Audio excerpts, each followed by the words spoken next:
Ju përshëndes të gjithëve të nderuar teleshikues, mirë se vini sot në MCN Informacion. Do të jemi në vijim së bashku për 3 orë transmetim të drejt për drejt, ku edhe ditën e sotme do të trajtojmë tema të ndryshme, sigurisht në bisedë do të na bashkuan edhe të ftuarit tanë në studio. Në pjesën e parë të MCN Informacion sot do të flasim për aktualitetin politik. Ditën e sotme në seancë plenare me 82 vota, Partia Socialiste rrëzoi kërkesën e SPAK për arrestimin e ish ministres Belinda Balluku, ndërkohë që opozita zhvilloi një protestë para kuvendit. Për këto zhvillime, por edhe të tjerë, ne do të flasim. Në studio me mua është bashkuar zonja Blerina Gjuriçi, sekretare për ekonominë Partinë Demokratike. Faleminderit shumë zonja Blerina. Faleminderit për ftesën. Mirësi u gjeta. Gjithashtu Gentian Serjani, avokat, faleminderit shumë që je në studio, dhe kolegu Mariglen Kume, faleminderit. Mersi. 82 vota kundër SPAK-ut. Blerina, ishte kjo e sotmja një vot kundër drejtësisë së re, për cilën Rama në fakt është mburur dhe meritat e kësaj drejtësisë i merr vet ai? Në fakt, unë këtë rezultate kam parashikuar para disa ditëve në mbledhjen e grupit parlamentar që bëri Partia Socialiste, sepse që aty u diktua që nuk do ketë vota kundra, por do jenë vota unanim. Ne jemi mësuar tashmë që i gjithë grupi parlamentar, nëse e quajmë kështu i Ramës, mund të them që shkojnë në një rreshtore dhe bëjnë çfarë ju thoj e prori. Kështu që nuk është se prisja ndonjë ndryshim, me thënë të drejtën, pavarësisht që opozita bëri një protestë, ne po mundohemi të gjitha mekanizmat e mundshme që kemi që t'i dalim kundër kësaj narkoqeverie dhe shohim që ishte e pritshme. Ishte e pritshme në mënyrë absolute, sepse Belinda Balluku shifet, domethënë nga të gjitha rezultatet që është e pamundur, Rama ka të pamundur që ta lëshojë. Sepse jam e bindur që nëse Belinda Balluku do bjerë, do marrë brapa gjithë qeverinë. Avokat, ishte një vot kundër kësaj drejtësisë së re, apo ishte një vot për të mbrojtur? Në fakt, situatës sot me i shkon për shtat fjala e urtë që kemi ne nga koha e komunizmit, votat tona plumb për armikun. Dhe sot 82 vota ishin plumb për armikun, por në këtë rast armiku ishte drejtësia e re. Drejtësia e re që është investim i ndërkombëtarëve, drejtësia e re që ishte mburrja e fushatës elektorale të zotit Rama, është drejtësia, është krijesa ime, ashtu siç thotë edhe për diellën, dhe ne pam sot që kur drejtësia shkon pranë ti, ai nuk thot më është drejtësia që unë dua, po është drejtësia që unë do ta pengoj. Dhe ai sot bashkë me 82 deputetët e atij parlamentit ishin aty për të penguar atë drejtësi që ai u mburr dhe do të na çonte në Bashkimin Evropian me drejtësinë e nisur dhe të bitisur nga ai vetë tashmë, duke treguar që nuk e ka pas seriozisht që të ketë një drejtësi të vërtetë në vendin tonë, por ka pasur thjesht për batut, për show, ashtu siç i shkon për karakterat e tij. Por sot ka një ngjarje për mua shumë të rëndësishme. Ne pam sot që 2 nga deputetët kryesor të Partisë Socialiste nuk ishin fare në seancë plenare. Dhe këtu qartësi tregon se kanë filluar të ketë një lloj përplasje brenda Partisë Socialiste. Ka një kryengritje. Një lloj kryengritje, sepse edhe mesazhi apo në mediat e mbrëm kemi parë që kryetari i grupit parlamentar të Partisë Socialiste ka çuar mesazhe dhe ka informuar që kush nuk vjen do të thotë që është kundër vendimit të partisë. Ne sot kemi parë 2 persona që nuk kanë qenë në sat, paktën 2 që kemi parë që kanë qenë kundra dhe Elisa Spiropali dhe Fatmir Xhafa, që ka pasur më para komente apo edhe shkrime që janë kundër personit në fjalë që kërkohesh imuniteti, pra zonjës Balluku, po edhe atë të politikës në kuptimin që dhe kundër kryeministrit Rama, përsa i përket veprimeve të fundit. Tani që u prek vet, ajo po i del kundra. Deri në momentin që ishte ministre dhe ishte komforte, vazhdonte me direktivat e partisë, ndërsa tani që pra për mua ngjarja më e rëndësishme sot kanë qenë pikërisht kjo. Dalja haptazi e 2 deputetëve të Partisë Socialiste, dhe ku themi 2 deputetëve, janë 2 deputetë që kanë pas goxha poste dhe pesh dhe influencë dhe goxha para në menaxhim.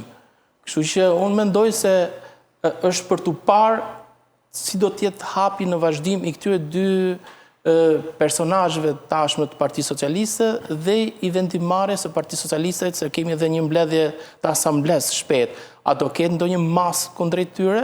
A do ketë një lloj përçarje brenda Partisë Socialiste? Unë dëshiroj fort që të ketë një krisje të tillë brenda Partisë Socialiste. Një shkundje. Një shkundje që vjen nga brenda, sepse kemi parë kanë dalë disa aktorë të vjetër, po edhe të rinj Partisë Socialiste, që janë kundër kryeministit Rama. Kemi parë ish deputetin Petrit Malaj, që ka qenë ministër i financave, që ka dalë Arben Malaj. Kemi parë ish ministrin e jashtëm Dritmir Bushati që ka dalë dhe ai intelektual dhe mirëfill asnjë nuk është me Ramën. Ata cilët kanë shprehur mendime kundër kryeministit Rama janë personat që kanë pasur një lloj pozita apo një lloj pushteti, po që janë larguar në mënyrë kështu demaskuese nga kryeministri Rama. Ku me si e peti këtë 82 votëshim, por a ka patur rrjedhje votash ndoshta edhe nga...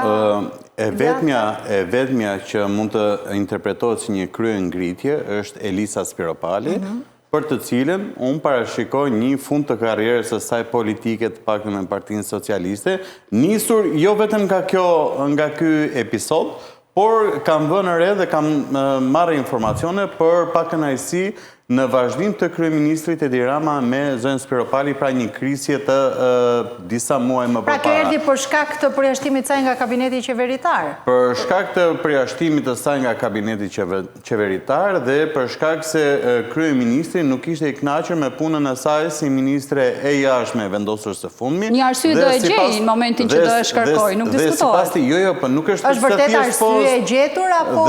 Dhe sipas informacioneve, sepse pakënaqësi kanë qenë të tilla se pra jo vetëm që nuk ka bërë lobimin për Shqipërinë që të dali me imazh të pastër, po them në raport me ndërkombëtarët, por burime nga Partia Socialiste më kanë konfirmuar se zonja Spiropali ka bërë të kundërtën duke folur për persona të kabinetit të qeverisë kundër, pra konkretisht edhe për zonjën Balluku. Në këtë aspekt e përmbledhur kështu në total, shoh që mund të ketë masa politike ndaj saj, ndërkohë që sa i përket zotit Xhafaj dhe ministrit Gonxhe, sepse që të dy nuk kanë qenë pjesë në votim, që të dy kanë pasur, po them, arsye për mungesën e tyre. Angazhime të tjera. Po, zoti, më duket që të dy janë jashtë Shqipërisë, në mos gaboj, por kanë pasur arsyetim të dhënë tek grupi parlamentar i Partisë Socialiste, ndërsa zonja Spiropali ka në djenin time ja ka komunikuar edhe një zyrtar i Gjerman i cili ishte para pak ditësh në Shqipëri. Ka qenë deputet Gjerman. Po, deputeti Gjerman i cili ishte, ndër në takim në djenin time ja ka komunikuar edhe ati që nuk do të marrë pjesë në votim. Kjo një hapi i dytë pasi edhe në grupin parlamentar ditën e hënë, kur është hedhur në votim pra nga zoti Balla pikërisht kjo çështje, zonja Spiropali nuk ka ngritur dorën pra për të votuar pro vendimit të grupit. Pra ishte e pritshme që ajo të mos ishte prezente. Atë ditë, sipas informacioneve nga mbledhja e grupit, ishte edhe zoti Shalsi i cili nuk ishte ngritur dorën me aq sa më kanë raportuar, më kanë thënë deputetët, por prej ti mund të ketë qenë edhe një neglizhencë ose çështje procedure, po sepse ditën e sotme votojnë në ose mund të ketë ndryshuar mendim gjatë rrugës. Nuk e dim këtë. Për sa kohë nuk e di këtë pjesë, domethënë mbetet thjesht në një deduksion dhe analizë. Avokata duhet arrestuar juridikisht, duke u nisur edhe nga ajo që zoti Manja tha sot kur prezantoi raportin e Partisë Socialiste para Kuvendit, tha se kërkesa për arrestimin e zonjës Balluku duhet të shoqërohet pra me fakte dhe prova konkrete, ajo nuk akuzohet as për korrupsion, as për shpërdorim detyre. A duhet arrestuar zonja Balluku? Unë besoj se faktet janë pjesë e dosjes që prokuroria e posaçme ka depozituar pranë Kuvendit të Shqipërisë. Sepse nuk mundet që një prokurori e posaçme me ekspert, me prokuror të cilët kanë një eksperiencë, të shkojnë dhe të kërkojnë një masë të tillë në Kuvend pa pasur prova në dosje. Unë do doja të cekja pak se kaloj në heshtje. Ne pam që ditën që ministri i ri zëvendësoi zonjën Balluku, ishte zonja Balluku në institucion për të dorëzuar stafetën e ministrit Enea Karakaçe. Sepse nuk është zbardhur, nuk ishte zbardhur vendimi. Gjithsesi, unë mendoj se ne kemi pasur atë ditë një shkelje të vendimit gjykatës. Që do thotë... Po hyn në fuqi kur zbardhet vendimi i gjykatës kushtetuese, se kjo ka qenë edhe diskutimi me me prokurorët e prokurorisë së posaçme, se që nga momenti që u shpreh gjykata kushtetuese që ra ajo pezullimi i pezullimit, pezullimi është masë shtrënguese. Që do të thotë, në momenti që bëjmë një analogji, në momenti që gjykata vendos mas arrest shtëpie, pritet që të zbardhet vendimi, apo me njëherë pasi mbaron procesi gjyqësor shkon dhe futet në arrest shtëpie dhe nuk del më nga arresti i shtëpisë. Për të cilën një analogji. Që do të thotë, nuk kemi të bëjmë me pritje një vendimi apo për zbardhjen e vendimi. Kemi të bëjmë me një shkelje të vendimit gjyqësor, që e kemi të përcaktuar në Kushtetutën e Shqipërisë, që e kemi të përcaktuar mjaft qartë edhe në Kodin Penal, dhe për mua, nëse ka një arsye tjetër për t'u drejtuar sërish spaku Kuvendit të Shqipërisë për mas sërish arrest shtëpie ose arrest me burg, është pikërisht shkelja e këtij vendimit gjykatës posaçme. Sepse në momentin që vendimi gjykatës kushtetuese ishte lënia në fuqi e vendimit për pezullimin nga posti i zëvendës kryeministres edhe i ministres energjetikës, ne kemi një vendim gjyqësor. Ne nuk mundet që të lejonim që zonja Balluku të shkonte dhe të shkelte sërish në atë institucion dhe madje në fund ministri i ri t'i shpresh është kënaqësi që ma dhuroi ish zëvendës kryeministja dhe ministrja e energjetikës. Që do thotë, ku është zbatimi i vendimit gjyqësor? Nëse ne sot kemi qytetar që i ndryshon masa arrestit nga arrest shtëpie në arrest në burg, është vetëm pse dalin nga shtëpia për të shku tek procesi gjyqësor pa shoqërimin e punonjësve të policisë, që shkele nga punonjësit e policisë. Dhe ne kemi njëherë ndryshim të masës së arrestit. Pse nuk ndodhi një gjë e tillë në rastin konkret? Kemi një shkelje, kemi një lëvizje apo një përfaqësim të një X punonjëse apo një X drejtuese, në këtë rast ministre, të institucioneve shtetërore, e cila është ka shkelur një vendim të gjykatës. Ne duhet jemi këtu për të thënë që shteti së drejtës duhet filloj pikërisht nga ato që janë atje lart, pikërisht për të treguar modelin pozitiv të qytetarët poshtë. Se ne tani të kërkojmë ndryshim mase për një qytetar pse lëviz nga shtëpia pa dëshirën e tij, edhe të themi që po, qytetarët janë dënuar edhe për 2 muaj që s'kan paguar drita. Ne nuk e krahasojmë dot, domethënë qytetarët me pjesën e elitës. Themelit janë duke futur procedurës, pra në momentin që ne kemi një qytetar të shtetit shqiptar që shkel një vendim gjyqësor, prokuroria menjëherë kërkon për shkallëzim të masës. Pra para ligjit duhet të jenë të gjithë të barabartë dhe duhet të jenë. Por në fakt nuk ka ndodhur. Deri tani nuk ka ndodhur në asnjë lloj forme. Do të pak tek pjesa e parë e pyetjes së parë, në fakt sa i përket vendimit, me që jemi akoma në një vit.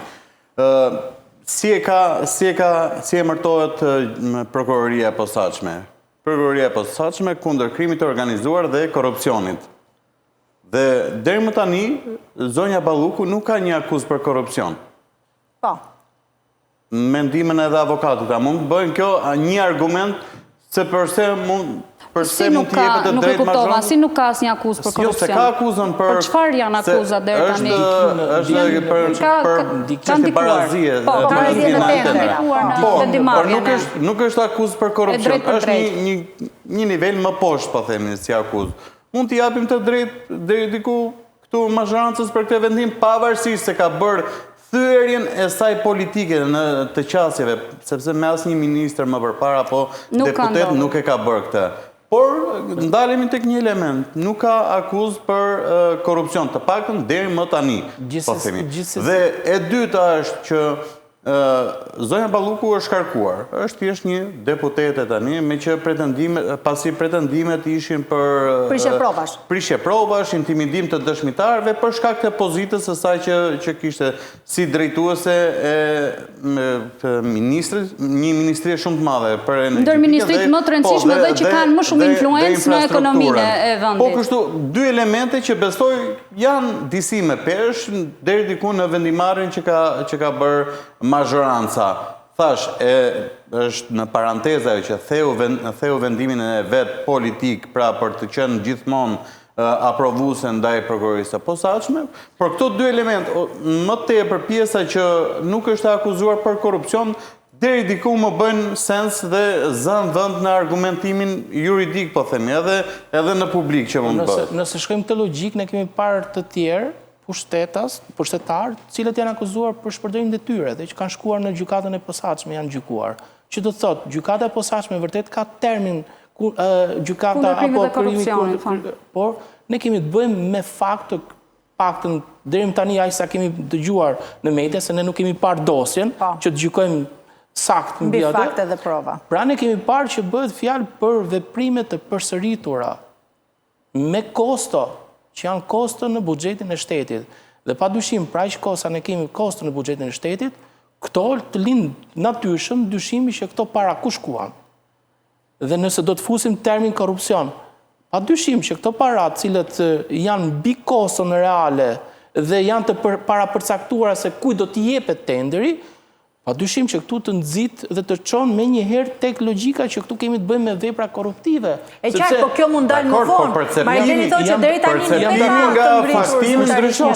Kurse tjetra pasaj që unë jam dakord me masën që kërkon prokuria e posaçme, sepse nuk e pam këtë masë të ashpër shtrënguese në momentin e parë. Në momentin e parë pam pezullimin. Patëm përplasën në dy institucioneve, dy pushteteve, ekzekutiv dhe gjyqësor, që për mu nuk duhet ndodhte, sepse ishte e qartë azi. Po gjithsesi ishte një precedent për shtetin tonë, dhe shumë mirë që ndodhe dhe që edhe gjykata kushtetuese në një farë mënyre as mish dhe as peshk dhe atë përgjigjen që... Në votat barabarta, pra. Me votat barabarta. Por nga ana tjetër kemi të bëjmë me numrin 2 të qeverisë shqiptare. Që ne dim shumë mirë do të thotë ti jesh numër 2 qeverisë shqiptare, se sa akses ke tek institucionet shtetërore, se sa të mundur e ke që të prishësh çdo lloj prove të mundshme që do t'i duhet organit të akuzës të mbledhit, dhe se sa ndikim mund të kesh tek çdo dëshmitar që mund të jetë i nevojshëm për të thirrur nga organi akuzës. Tani me gjithë këtë po mirë, dhe organi akuzës e di se kë po heton. Kështu që mund t'i ketë një vëmendje më të shtuar aty dhe thjesht rëndohet pozita. Po pse mos jepesh për shemb imuniteti, apo pse mos pranohesh masa e pezullimit për kryeministrin dhe ministrin në momentin e parë nga qeveria shqiptare? Po pse duhet luam te prokuroria e posaçme në fiet perit me një interpretim pra që është ndërhyn apo s'ndërhyn në kompetencë? Shko direkt kërkoj imunitetin dhe mbaroje. Dhe mund të ezauroje debatin politik kështu, dhe mund të kishim para 2 muaj që të ishim me vendim. Kjo lindi si kundërpërgjigje. Ne edhe sot po të shohim argumentet e Partisë Socialiste ishin që nuk ka asnjë vepër penale, nuk kemi asnjë akuzë të pastër, nuk kemi këtë. Pra gjithmonë nga partitë politike, qoftë nga e pushtet apo edhe ajo që s'është pushtet, do gjetë një argument kundër pushtetit gjyqësor. Dhe në këtë rast, Partia Socialiste përdor një argument që ishte... Gjykata kushtetuese është në majtë të hierarkisë juridike, po themi. Dhe përderisa kemi një vendim të gjykatës kushtetuese as mish as peshk, që të dyja interpretuan pjesën që do ta jepte kuvendi apo jo lejen për pezullimin e saj. Pra, ekziston një fabul. Jo. Kështu që mund ta bënim më të thjeshtë. Fabula e kryeministit ishte si mundet... Jo, them te gjykata kushtetuese, mbetem te gjykata. Edhe në gjykatë kushtetuese kryeministi kërkoi, a mund të shkojë më drejt, a mundet pushteti gjyqësor të heqë ministrat e zëvendës kryeministrën? Kjo ishte fabula e kryeministit shqiptar. Ta pezulloj. Po pra ta pezulloj. Ndërkohë që është e nevojshme, sepse për hetimet që po kryen organi akuzës në këtë rast, që është pushteti gjyqësor, që është pushtet i pavarur, nëse ne duam që të kemi sot qytetarë të cilët janë me pushtet apo vishet me pushtet para drejtësisë, duhet të jenë të njëjtë. Duhet të jenë të njëjtë me atë qytetarin që akuzohet për fjedhjet e energjisë elektrike dhe shkon në burg. Pse duhet kemi trajtim ndryshe kur ne jemi të barabartë sipas kushtetuesës shqiptare përpara ligjit. E qartë, ndërkohë Manja tha sot në prezantimin e tij se kuvendit po i kërkohet t'i atribuohen edhe detyra të tjera gjyqësore që nuk i takojnë, pra ta zëvendësoj masën e zonjës Balluku në një masë më të rëndë, nga Moleta në më të rëndë. S'ishte kjo kërkesa fare. Është shpjegim kjo? S'ishte kjo kërkesa fare Spakut, ndjes. Pra, logjikisht, nëse do të ishte imunitetin... Kërkesa Spakut ishte më duhet imuniteti për të vazhduar hetimet dhe për të marrë një masë, ndjes... Jo, s'ka gjë, nuk ka gjë. Pra, kjo ishte kërkesa e Spakut, nuk ishte kërkesa e Spakut që gjykata parlamentit të luante rolin e akuzës apo edhe të gjyqësorit. Pra, është interpretim që bëhet, pra, ajo që thash pak më parë, në këtë vend gjehet nga partitë politike mënyra më të papara për të justifikuar apo veprimet apo vendimet e tyre. Dhe në këtë rast, kemi një nga arsyetimet më kështu kaliber të zotit Manja. Lorina, e pengon ky vendim i ditës së sotme në kuvend punën e SPAK-ut për vimësinë e hetimeve? Për momentin patjetër që e pengon, por mendoj që duhet që SPAK-u të vazhdojë me detyrat e tij dhe mos të heqë dorë në mënyrë absolute dhe të ndryshojë. Ashtu siç e tha zonja avokati, Balluku nuk është as ministre, as zëvendës kryeministre, pra është vetëm deputete. Për çfarë duhet ta pengojë punën e SPAK-ut? Por derisa nuk u votua që asaj të hiqet imuniteti, është normale që mund ta pengojë punën e SPAK-ut. Megjithatë, unë mendoj që SPAK-u do vazhdojë detyrat e tij, do t'i formuloj... Si do t'a pengoj, pra në ç'kuptim do t'a pengoj punën e SPAK-ut? SPAK-u nuk është i lirë dhe nuk ka mundësi që të operoj që zonja Balluku të shihet në gjendje të lirë. Ndër të tjera, imuniteti ka dhe pjesën që nuk i kontrollohet telefoni, nuk i bët kontrol blitz, pra po them në flagrancë, nuk i shkohet në shtëpi, apo në banesë, apo godina, ku janë deklaruar që janë të deputetit. Kjo mund të pengojë deri diku, po them, pjesën e hetimit. Në provat e mëtejshme të SPAK-ut. Prandaj po them, sepse deri në tani janë përmes, ato çfarë kanë dalë janë përmes bashkëpunëtorëve. Në këtë kontekst edhe mund të pengohet, por... Megjithatë unë mendoj, më falë Mariglen, megjithatë unë mendoj që ndoshta mund të ndikoj pak edhe presioni, sepse të gjitha ambasadat e rëndësishme sot kanë dalë me deklarata që nuk duhet në mënyrë absolute që të pengohet pavarësisht se në çfarë hierarkie janë këta persona, nuk duhet në mënyrë absolute që të pengohet drejtësia. Dhe unë mendoj që ndoshta edhe ambasadat dhe presioni i Europës pa diskutim mund të ndikoj të kjo çështja dhe t'i jepet një zgjidhje sa më shpejt. Sepse situata është shumë, nuk mund të them që ka ndodhur ndonjë situatë më rëndë deri tani në Shqipëri. Kjo qeveri këto 14 vjet ka treguar në të gjitha format e mundshme. Po pse ka ndryshuar qasja kur bëhet fjalë për mbrojtjen? Pra edhe më përpara me zotin Veliaj po themi apo me zotin Ahmeti. Sepse këto janë interesa, sepse unë e thash edhe në fillim të emisionit, këto janë interesa të cilat prekin drejt për drejt qeverinë në hierarkinë më të lartë të saj. E qartë, edhe zoti Ahmeta ishte zëvendës dhe janë të implikuar. Dhe këtu unë mendoj që Rama është implikuar direkt me të gjitha, unë të them zullume, se për mendimin tim ato janë zullume të cilat domethënë është trashur aq shumë sa nuk ka ku shkon e gjithë kjo situatë.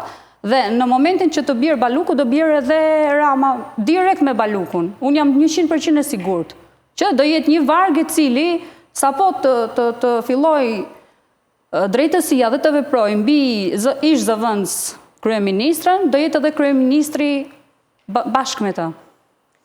Pse ka ndryshuar qasja e mbrojtjes ose kundërshtia ndaj drejtësisë? Sepse unë e shoh në pjesën cila për çfarë u akuzua në fillim.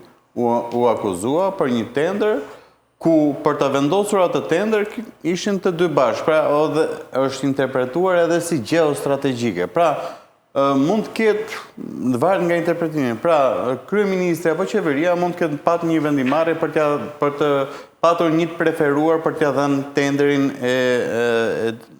e projektit në fjalë.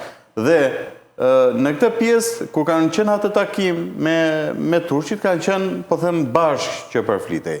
Dhe mund t'jenë interesat, pra, ai ka qenë një vendim politik të konsiderojnë të tillë, por mënyra si është bërë më pas janë shkelur ligjet shqiptare. Tani duhet juristë dhe jurist i mirë përgatitur për ta bërë diferencën e kësaj që qëndron vendimi politik mbi apo të zbatohet ligji, dhe pikërisht kjo është çështja e parë që u akuzua dhe arsyeja sepse mendoj unë fillimisht kryeministri ka dalë kundër kësaj çështje. Dhe e dyta, po të kesh parasysh ka se kryeministri, pra zoti Rama është në mandatin e 4 të tij. Dhe edhe brenda Partisë Socialiste është krijuar një lloj perceptimi që fillimisht ky kontrollon drejtësinë, e ndihmuar edhe nga Partia Demokratike në këtë aspekt, sepse ata akuzojnë që kontrollojnë drejtësinë e të gjitha, dhe ky që kontrollon drejtësinë nuk të mbron, sepse ka ikur edhe Ahmetaj, edhe zoti Ahmetaj, para se të bëj, ai po e mbron Ballukun vetëm se është pjesë përbërëse të gjitha dosjeve dhe është implikuar, por është implikuar më shumë se Balluku. Për çdo vepër që ka bërë Ahmetaj pastaj ne i kemi dhënë në terren, në dieni, varet sa implikuar ka qenë dhe sa ka pas akses, pas akses tek ato. Mendon se Ahmetaj për vepra madhore i ka bërë në trurin e tij më vete? Aty i ke të gjithë vasalë, është e pamundur që një të bëj në vete, domethënë, sepse të gjithë janë vasalë. Edhe te partia tjetër po të ishte në pushtet. Unë nuk dua të flas për partinë tjetër, duke qenë që kemi 14 vite që kemi aq shumë vepra të mazhorancës sa. Jo, e kam fjalën që në parim se si funksionojnë këta. Pra në thelb se si funksionojnë. Kështu është me urdhra vertikale. Jo, nuk është ashtu. Ose është pra unë jam pjesë e Partisë Demokratike dhe nuk funksionon ashtu. Unë se kam provuar pushtetin të them. Mos ta kanalizoj debatin të PD-mi që se ke, por do flasim pastaj edhe për këtë. Doja vetëm thjesht të kundërshtoja, nuk kemi të bëjmë me një parapërcaktim për shkak të interesit politik apo gjeostrategjik. Ne kemi qartazi të faktuar që është për shkak të korupcionit, të akteve korruptive. Korrupcioni se ka gjithë Spaku aty, se ka thënë Spaku akoma, prandaj nuk e them unë. Jo, po të shohësh punimet, edhe faktet që kanë dalë. Doja thoja, duhet të shtoj diçka avokat, më fal, se më humb pastaj filli. Kemi lotin e 6 të Unazës, aty mungon një urë. Tash mjafto që Spaku të dali nëpër terren edhe do e kuptoj. Pra nuk kemi bëjmë me rrugën e Librazhit që u bë çfarë u bë. Apo jo, që ishim gjithë prezent. Nuk kemi një veprim politik, që të thotë që neve për interesa geopolitike apo për interesa geostrategjike për e japim një kompanie, që e kompania do bëj punimet. Po ne, as kompania nuk e ka kryer punimet atje. Dhe nuk janë marrë as në dorëzim, nuk është për kolaudimi që të merë në dorëzim, sepse nuk i merë do një interes geostrategjik, duhet ishte kompania që do kryente veprimet, kompania turke. Por ne kemi parë që as kompania turke nuk ka kryer veprimet atje. Pra, avokat, ju zyrtarisht, se Marigleni po thoi që zyrtarisht nga SPAK, ne nuk kemi akuzat të ngritura për korrupsion. Po, për korrupsion. Ne nuk dim asgjë që është brenda dosjes. Ne po flasim mbi informacionet që janë publike. Dhe në informacionin publik nuk flet për korrupsion. Jo, mbi informacionin publike që kemi, është thjesht ajo që unë doja të kundërshtoja në lidhje me atë çfarë u thash, nuk kemi të bëjmë me një parapërcaktim se cila firmë, se cila kompani do ta marrë për interesa politike apo geostrategjike, por e kemi thjesht për veprime korruptive, sepse na tregon fakti që ne sipas të dhënave shohim që ajo kompani nuk ka kryer punime të reale në atë lot. Ka qenë një kompani po shqiptare. Ndërkohë që kostoja është gjykimi i SPAK-ut që ta nxjerrë zyrtarisht. Ne nuk jemi duke bërë gjykimin, ne jemi duke treguar. Mirë, po themi në këto baza dhe në këto fakte që ne këto informacione që disponojmë, a duhet të ndodhë kjo? Prandaj ne sot duhet të lejonim SPAK-un të kryejë hetimet më tejshme dhe duke ja dhënë dhe heqjen e imunitetit atij institucioni, pikërisht për të zbardhur këto pikpyetjet e mëdha që kemi në vazhdim. Avokata mendon se mazhoranca do tentojë të ndryshojë reformën në drejtësi? Po ka ngritur ka një komision që do merret me këtë gjë. Kemi një vendim të gjykatës lartë, kolegjit penal që do të ndryshojë dhe kriteret për vendosjen e masave të arrestit. Pra ka qasjet janë të qarta për të pasur një lloj ndryshimi për sa i përket reformës drejtësisë. Këtu pastaj do jetë përballja dhe që prapë është pozitive ajo çfarë ndodhi sot, është përballje që erdhi natyrshëm midis zotit Rama, kryeministit të shtetit tonë dhe ndërkombëtarëve. Nuk ishim parë ndonjëherë reagime të tilla kundër veprimeve qarta, Rrezikon mbështetjen e ndërkombëtarëve kryeministri Rama në këtë moment? Unë nuk besoj se ne synojmë më të jemi antar të Bashkimit Evropian pas asaj që ndodhi sot. E ka ndryshuar retorikën fakt edhe kryeministri, nëse e ke vënë re, domethënë retorika e tij ishte rrezikohet integrimi i vendit në Bashkimin Evropian. Unë mendoj që ajo ka qenë thjesht një teori falso e kryeministrit ashtu si çdo gjë tjetër që domethënë të bëjë atë zhurmën e madhe që ne do hyjmë në BE. Mirpo nuk janë asnjë lloj kushti nuk është, pavarësisht se janë hapur kapituj, nuk janë kushtet. Unë vi nga bota e biznesit. Dhe duke qenë në botën e biznesit, shoh që sipërmarrja nuk i ka as kriteret më të vogla për t'i plotësuar brenda 5 vjeçarit që të hyjmë në BE. Sepse BE-ja ka kritere të cilat është e pamundur që të plotësohen. Por kryeministri çohet me një ëndër në mëngjes edhe fillon domethënë do hyjmë BE, kush e di se çfarë thot tani. Mirë, po tani duke qenë që u ka ngushtuar laku dhe Belinda është direkt, unë im shoj ides që Belinda është e lidhur direkt, zonja Belinda, më fal, me kryeministrin. Dhe kjo është arsyeja kryesore që kryeministri nuk e lëshon. Dhe s'ka për ta lëshuar sepse do e marr pas vetes. Pra ne do të ishim të gatshëm në kuptimin për të parë dhe për të mbështetur veprimet e SPAK-ut, nëse ajo do të dalë e pafajshme, të dalë e pafajshme. Ja heq imunitetin? Po të dalë e pafajshme, nuk kemi, pra unë personalisht nuk jam qytetar që kërkoj gjak. Në këtë rast, unë kërkoj një lloj drejtësie dhe një lloj barazie të trajtimit para drejtësisë të qytetarëve shqiptarë.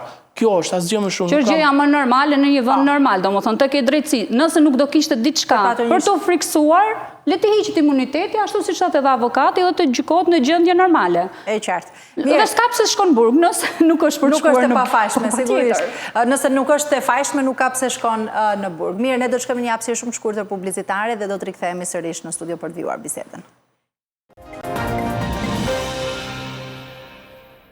Rikthehemi sërish në studio, vjojmë të qëndrojmë së bashku drejt për drejt në MCN Informacion, do të vjojmë të flasim për politikë, ku me përveç seancës brënda kuvendit dhe votat për imunitetin e zonjës Balluku, jashtë opozita, Partia Demokratike, kishte protestën e saj të radhës, ta themi se tani më po bëhet e radhës, por ishte e qetë pa Molotov. Çuditërisht ishte e qetë, por çudia zbehet po të shikojmë, kur të arrim të shikojmë në plane një moment, që të let volli, të gjitha mesazhet që ishin në gjuhë huaj, ishin në anglisht. Dhe nga aty kupton se pse ishin kaq të qetë ditën e sotme, është një lloj, po them, ka zbatuar rekomandimet e ndërkombëtarëve të cilët e kanë kritikuar opozitën sa i përket mënyrës së protestës dhe aq më tepër ditën e sotme kanë dashur që vëmendja të ishte te seanca parlamentare dhe jo tek protesta e Partisë Demokratike e opozitës, sepse po të kishte në protest, po them, Molotov, fishek zjarre e tjera me radhë, përplasje me policinë, plagosur, të lënduar, si që ka ndodhur nga protestat e më përparshme, sigurisht e gjitha vëmendja mediatike dhe vëmendja e opinionit publik do të ishte te ky element. Në të tillë forme është zgjedhur kjo lloj proteste e qetë. Thënë kjo, këtu zbulojmë edhe diçka tjetër, se Partia Demokratike rrezon ato çfarë ka thënë vetë, se kur dalin në media thonë që fishek zjarret, Molotovët i hedhin qytetarët nga revolta e tyre. Nuk i hedh, nuk i nxit, nuk është se i ka përgatitur Partia Demokratike. Kjo tregon që po kishte moment që të revoltohet qytetari në atë logjikën për çfarë kanë dalë ata në protest, sot ishte. Por ja që nuk u revoltuan dhe kështu që del që organizatori është vetë ata të Partisë Demokratike. Po demokratët, ata të cilët janë të revoltuar, janë demokratë qytetarë, apo jo, që janë qytetarë të thjeshtë, dhe janë të revoltuar. Qytetarë paradite dhe bazite nuk janë sot ato qytetarë. kallashet me fishek zjarr për të... Po ne gjithmonë moton e kemi që të dalim të protestojnë në mënyrë faqësore. Me ndërkombëtarë dhe linjën politike të PD-s. Tani të jetë shumë bukur. Nëse dhe ne do bënim zhurmë, do hiqe vëmendja nga një ngjarje shumë kryesore, e cila në fakt duhet të kishte vëmendje të gjithëve. Kështu që parantezën e bërë vetë, s'kam çfarë them unë. Çfarë treguat sot me protestën tuaj? Ne treguam që ne jemi opozita më e madhe në vend, që ne vazhdojmë bëjmë protesta, nuk jemi kundra kësaj mazhorance, jemi kundra vjedhjeve të tyre dhe protestat tona, të gjitha këto protesta këtë tregojnë, që ne jemi aty dhe jemi opozitar, nuk shitemi dhe jemi kundra tani sa mundësi kemi ne për të bërë protesta, mund të them që ne po jetojmë në një vend autokratik. Dhe nuk është aq e lehtë të bësh protesta ashtu siç. Nëse ne, Partia Demokratike, bën protesta me Molotov, me fishek zjarre, opinioni fillon, pastaj kështu janë mësuar. Nëse ne i bëjmë në mënyrë paqësore, prap, këta po i bëjnë në mënyrë paqësore. Kështu që unë mendoj që më mirë hajde na u bashkohuni një herë, të gjithë, dhe dalim atë në një protestë paqësore, se mirë do ishte paqësore, duke qenë që jemi në vitin 2026. Çfarë arritet në fundit me këtë? Çfarë synoni dhe çfarë u arrit? Ne synojmë që të ikë totalisht mazhoranca dhe të vim ne në pushtet. Ju po përdorni disa mekanizma që të realizoni objektivin. Qeveria aktuale është një qeveri e inkriminuar, sa që ajo duhet patjetër që t'ikë 24 orë më parë. Luftë për pushtet patjetër, sepse ne që kemi vendosur trim këtu, do të thotë që duam patjetër ta marrim pushtetin dhe bëjmë diçka më mirë. Ne jemi një brez të cilët synojmë që të vim në pushtet, por që të vim me mekanizma totalisht ndryshe nga çka kemi parë deri sot. Alta, kemi pasur mundësi që të lëvizim, të ikim jashtë, jetojmë jashtë, të çojmë fëmijët, të shkollojmë, por kemi vendosur trim këtu. Dhe në moment që ne kemi vendosur trim këtu dhe po aktivizohemi në opozit, do të thotë që ne pretendojmë për një Shqipëri më të mirë, që në fakt nuk është ajo çfarë unë dua për fëmijët e mi. Dhe prandaj jam në opozit, prandaj jam në Partinë Demokratike, që duhet qenë që është partia e parë opozitare. Avokat, si e pat ju protestën e para ditës së sotme? Në fakt, më vjen pak keq kur dëgjoj që arsyeja kryesore ishte për treguar që Partia Demokratike është partia opozitare e parë. Kjo është në fakt fatkeqësi, nëse Partia Demokratike do që të tregoj me këto protesta. Hapim pak klapat këtu, avokat? Sepse do them një informacion që të paktën ka dal nga e-mailit që ka nxjerrë hakerat iranian. Pra, janë përpjekje të vërteta që duan të bëjnë, sepse kur erdhi McAllister në 18 shkurt, në mos gaboj, në Shqipëri, bashkë me një grup deputetësh, nga sa kam parë nga e-mailet, ka dashur që t'i takoj edhe Partinë Demokratike bashkë me këto partitë që janë jashtë parlamentit, edhe me ato të cilët kanë nga një deputet në parlament, t'i bëjmë bashkë në një. Dhe me sa pash e-mailet, kanë qenë e-mailet komunikimet e zonjës Tabaku dhe me një gjuhë të drunjtë në fakt, që ishte disi e ashpër në kërkesën e saj, që i kërkonte që neve duhet të takojmë më vete, shumë të arsyeshme që të takojmë më vete si opozit. Pra, rreziku për të kategorizuar ashtu qëndron, dhe më pas atyre e-maileve të shkëmbyera, nuk e kisha në të kuptim, opozita e parë. Jo, nuk e kisha në kuptimin e numrave, kisha që jemi e para, nuk mund të them që nuk ka opozit tjetër, ka. Por qëndrueshmëria në vitet tregon. Unë si qytetar që jam kundra këtij pushteti, kur dëgjoj opozitën që do me dalë në shesh për treguar që unë jam partia kryesore opozitare këtij vendi, më lësh jetë keqe. Ne nuk... Me thënë vërtetën, sepse qytetarët duhet të dalin në shesh atje, qytetarët opozitarë duhet të dalin në shesh për të rrëzuar atë qeveri. Jo për të treguar që ne jemi opozita kryesore vendit. Nuk ishte ky qëllimi. Gjithsesi, nuk janë këto pra, sepse ti nëse do dalesh një herë ta tregosh që ti je ke treguar me numra ndoshta 200 herë, po ti nuk del dot çdo 5 ditë në protesta për treguar që ti je. Jo, nuk jam duke thënë këtë. Këtë nuk e pranoj. Jam duke thënë që nëse ne do shkojmë me këtë logjikën që gjithë protestat apo gjithë aktiviteti opozitar i partisë opozitare me votat më të mëdha në kuvendin e Shqipërisë, është kjo gjë, atëherë ne kemi humbur betejën me shtetin, me atë... Me këtë mazhorancë. Se tani ne kemi bërë... Nëse ne kemi sot akoma shpresë nga opozita vendit që të marri pushtetin nëpërmjet pushtetit gjyqësor, kjo nuk ka për të ndodhur. Nuk ka ndodhur të paktën në këto 30 e ca vite demokraci, që të ndryshoj pushtetin nëpërmjet pushtetit gjyqësor.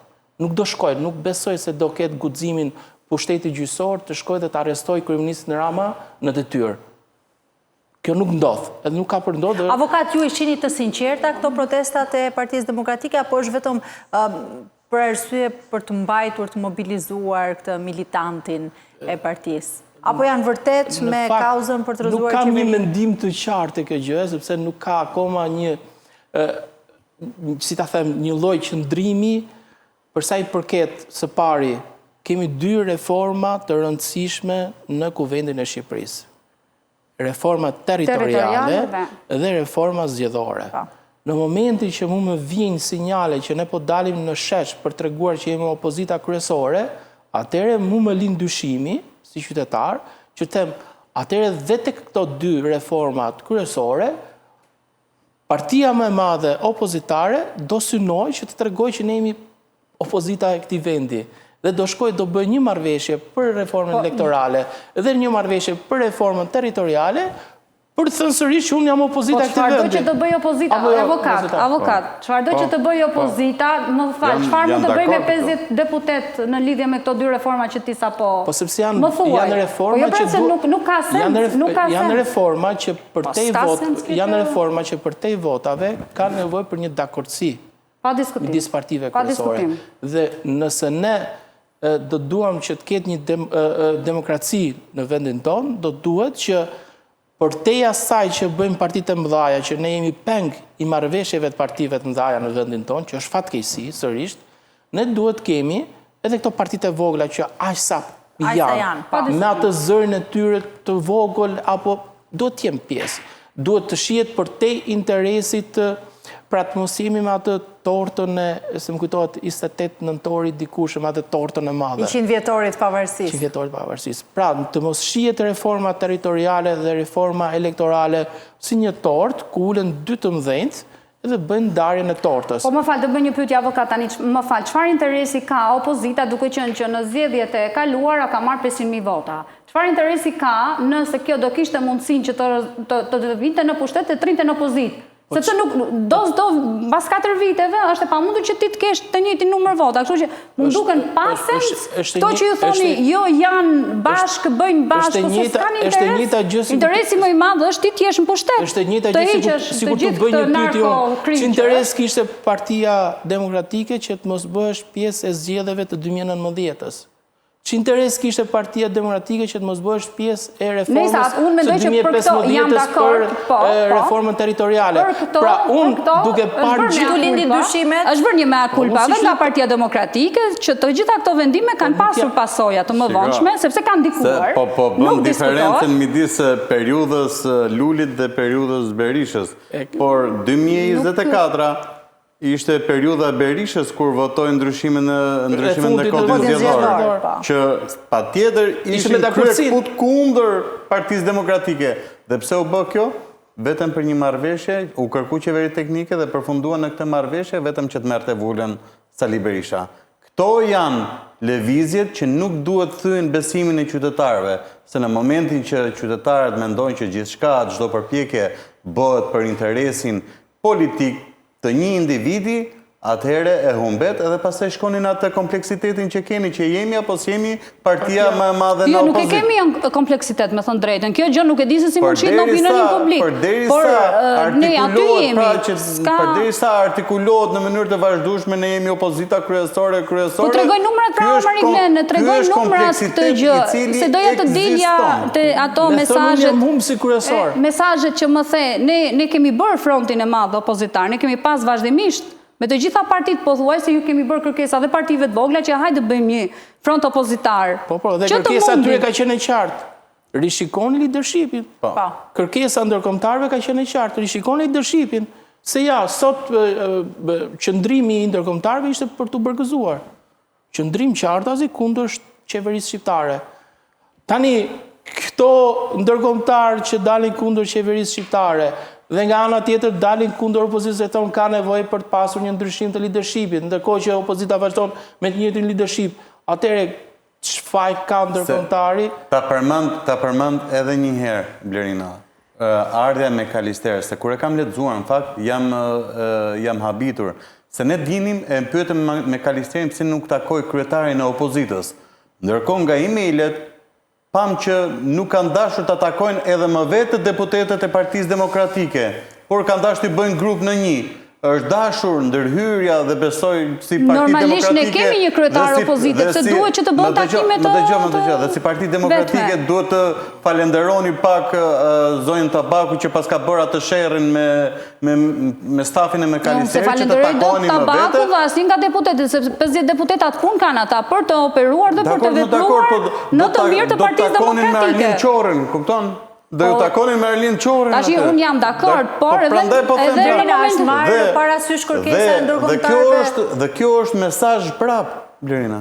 Ky është mesazh që... A janë lexuar këto mesazhe ndërkombëtarëve, pra është analizuar? Ose ju rekomandojnë, se kërkesa po them është kështu, po çfarë ju rekomandojnë? Sepse në dienin time, në takimin që keni bërë edhe me PP-et, edhe me të tjerët, e deklaruar publikisht kjo edhe nga një antar i Këshillit Kombëtar të juaj, është që neve jemi gati t'ju ndihmojmë, por bëni dhe ju ndryshimet e juaja.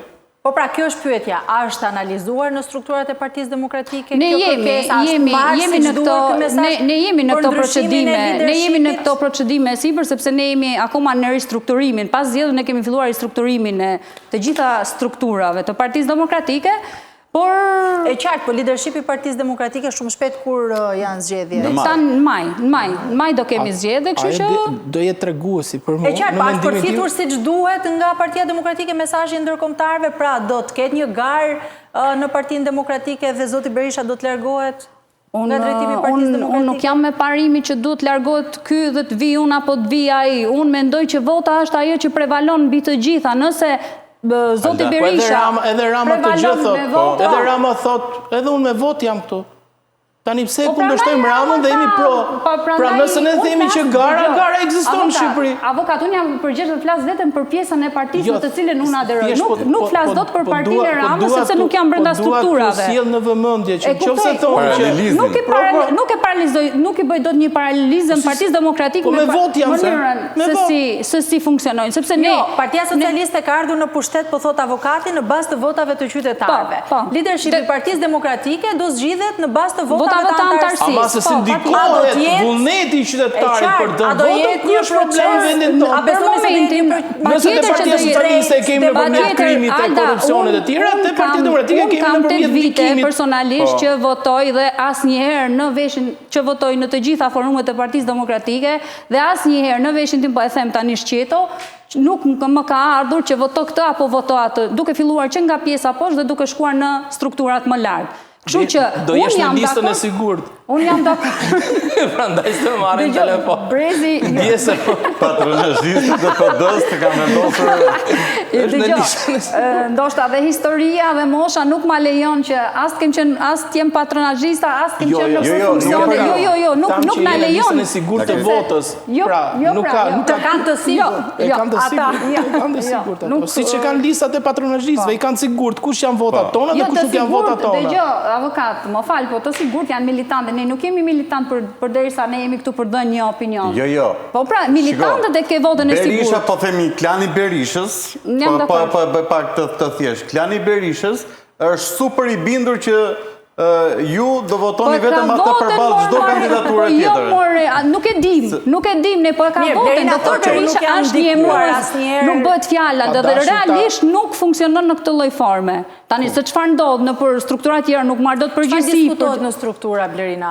Diskutohet largimi i zotit Berisha, diskutohen emra që do të jenë në garë për lidershipin. Emra dhe nuk është se janë diskutuar ose ndoshta nuk kam qenë unë prezente në fakt, sepse duke qenë që kemi dhe punë të tjera përveç pasionit për politikën, kemi dhe punë private, por dua të them që Doktor Berisha është një emërues i përbashkur për ta mbajtur opozitën e bashkuar, Partinë Demokratike, jo opozitën. E para dhe e dyta, Doktor Berisha çfarëdo që ka denoncuar deri tani, aty ka dalë, apo jo? Mirë, po, Doktor Berisha mund t'i denoncojë duke mos qenë kryetari i Partisë Demokratike. Se mendon se kjo është detyra kryesore e drejtuesit të opozitës? Jo, nuk është detyra kryesore. Doktor Berisha ka sjellë në 2005 Partinë Demokratike dhe ka shkëlqyer. Në krahasim me këto 14 vite mendoj që ato 8 vite të drejtuara nga Partia Demokratike kanë qenë mirë. Është Partia Demokratike. Ka pas vend për rezultatet në vota na ka mbetur të themi ne ishte një herë Lulzim Basha që mori që ju afrua. Dëgjoj, a ka pasur vend për rregullime? Ka pasur, por nëse krahasoj me këtë qeverisë të këtyre 14 viteve që ka ndodhur, unë nuk e krahasoj dot. Krahasimi duke krahasuar. Jo, dakor, nëse themi krahasimi që unë bëra, do të thotë që ai ka qeverisur shumë më keq se sa krahasimi që unë bëra i vetëm ishte për procesin e garës. Dhe u thash, me garë, thot dhe Edi Rama që ka marrë në pushtet. Nuk flas do për Edi Ramën, pra të thash, unë për pjesën e brendshme të strukturave të një partie nuk flas do duke qenë që nuk jam aty. Dhe në moment që nuk jam, që ta di se si funksionojnë perceptimi i jashtëm, është që janë të gjithë në rreshtore, sepse duken nga votat e sotme. Nuk po themi për Ramën si kryetari i Partisë Socialiste. Nuk influencojmë për Ramën që ka ardhur në pushtet me votat e qytetarëve si kryeministër. Pra ka ardhur me partinë e tij, jo brenda strukturës. Ndërsa unë që mbuloj zhvillimet e Partisë Demokratike, them që patjetër që edhe influenconi shumica. Jo, Marinka. Ndoshta mund të jem te pjesa e grupit, ndoshta jam te pjesa e pakët ose shumë te grupi që si influencon, nuk e di. Ta thash ndoshta jam tek ajo pjesë, tek ajo përqindje që është në Partinë Demokratike që nuk influencon dhe në fakt nuk ka marrë asnjëherë mesazhe që voto këtë. Si ishin primaret në Partinë Demokratike? Unë kam qenë pjesë e primareve në Tropoj. Shembullore ishin? Shumë mirë kanë qenë. Shumë mirë kanë qenë. Nuk ishin shumë mirë. Tani, ato kanë qenë shumë mirë. Pastaj, se si influencojnë në përzgjedhjen në moment që përzgjedhen kandidatet, sepse fatkeqësia jonë është që të gjithë duam që të jemi deputet. E meritojmë se meritojmë edhe, pastaj këtu fillon ndoshta dhe këtu që Se donë. cili ka vetë besimin e tij, Në mënyrë absolute, Alda, në mënyrë absolute, dhe ndoshta këtu që ka të donë drejtën e tij të aderojë secili. Po po du të kesh besoj edhe një background, se na mush parlamenti plot 200, kështu që të bëjmë një background, të përzjedhim pak ata deputet dhe të shohim se është e vërtet që gjithë ndoshta kemi me egon. Kiduinën dhe shoqet e vënë para, zotin Berisha para 2 seancash se Dëgjoj, Mariglen, Brezi, të lutem shumë. Rrinin qeshnin. Po pra, sepse është turp që të kesh. Ajo është, ka marrë disa TikTok, se i ka fund parlament, edhe ka thënë vazhdo bëni, se tash ne po e shohim pjesa influencerave se si ndikojnë. Na është bërë parlamenti si TikToku, merë ca TikTok se fut aty, ato janë goca të reja, nuk është se ka ndoshta atë pjesën e imunitetit, se duhet patjetër që parlamenti do më thonë skrasot me një parlament që ka qenë para 20 viteve. E qartë, avokat së fundmi, Partia Demokratike sot, nëse do të ketë zgjedhje, supozojmë të dielën, është e aftë të futet në këtë zgjedhje dhe të fitoj? Për të futë, do futet? Jo, për të futë, dakord. Për të futur në zgjedhje të përgjithshme. Po në zgjedhje... Me këtë lloj formati, Alda, me këtë lloj formati që është domethënë e strukturuar, ke patronazhistët nuk lënë, ne kemi parë se çfarë është bërë në zgjedhjet në 2025. Mos më jep argumentat e atyre që janë parlament, sepse bën një thjesht fare, merr Arlin Qorri me Adriatik Lavën, merr Agron Shenjë, po ti bësh llogarinë e votave të këtyre, mund të shkosh aty me votat që ka qenë PD-ja. Partia Socialiste, e kemi thënë edhe njerë, ka një rrudhje shumë të lehtë të votave, në mos them 20.000 vota, por u rrit në mandate për shkak të sistemit. Po, sistemi. Ndërsa Partia Demokratike nga 700.000 vota ka shku në 500.000. Tani të qëndrojmë pak, të lutem. Votat e juaja kanë shkuar te partitë e vogla. Kjo është në bazë të shifrave. Nuk kanë shkuar te partitë e vogla, apo ne nuk i kemi demokratët, sepse janë 14 vjet dhe është e sigurt. Kështu që kanë ikur mbi 400.000. Edhe qëndron pjesa pastaj e vjedhjeve. Mariglen, kanë ikur mbi 400.000 demokrat. Ata kanë 14 vite, kanë ikur, unë personalisht, unë një familje që ndoshta me nga 5 antar, kanë ikur që ne kemi pasur votat tona dhe kanë ikur. Sepse automatikisht ata kanë ngelur, kështu që këto llogaritje u mendoj që duhet merrni çik më në thellësi. Sepse realisht nuk ka popullsi këtu dhe 500.000 vota Partia Demokratike i ka marrë në 2025. Nuk e bën dot 1.7, sa vot tash 1.2, 1.3, 1.3-4 për ta mbyllur që jemi drejt partitë e vogla, 75 pa dashur që të kundërshtojmë. Jo, s'ka.